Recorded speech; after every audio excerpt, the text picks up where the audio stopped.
Beirut's southern suburb, a Hezbollah stronghold, has been the epicenter of Israeli attacks on the Lebanese capital.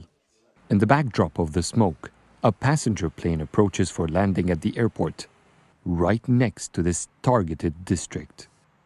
It's why all airlines have cancelled their flights, leaving the national carrier MEA as the sole company operating flights to and from Lebanon.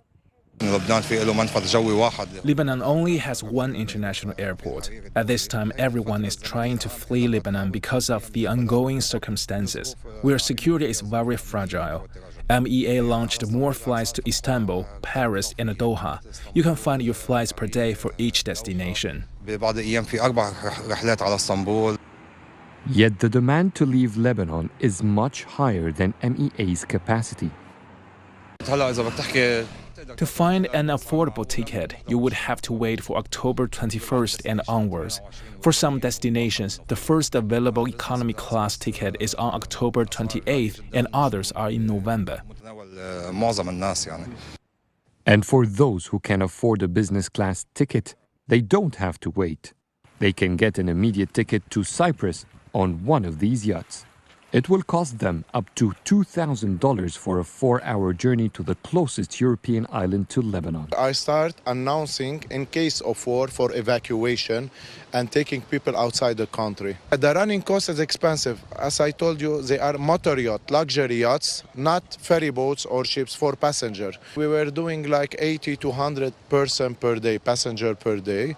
Now it's a little bit less, because as you know, some countries are evacuating through the airport, like the British, the Spanish.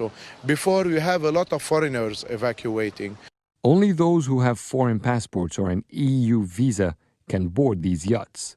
For Lebanese citizens who don't have either, they can head to Turkey, which doesn't require them to have a visa. But as it is twice as far, the cost also doubles. In April 2024, when the Iranian attacked Palestine and the airport was closed for 6 hours, I started receiving phone calls from people, can you evacuate us to Cyprus, we have work. We did in 6 hours, like 2 trips. I start announcing in case of war for evacuation. This yacht operation is entirely legal. They must follow national sailing safety procedures and protocols. It's also why they have a limit of up to 15 passengers per yacht and a requirement to clear immigration. The nearest countries with no visa requirements for Lebanese citizens are Turkey, Jordan, and Qatar. Because of the war, Iraq made an exception to accept them even without a passport. The air, however, is fully booked, and the sea remains to be an expensive route. So leaving the country for those in a hurry or with insufficient funds is not a viable option.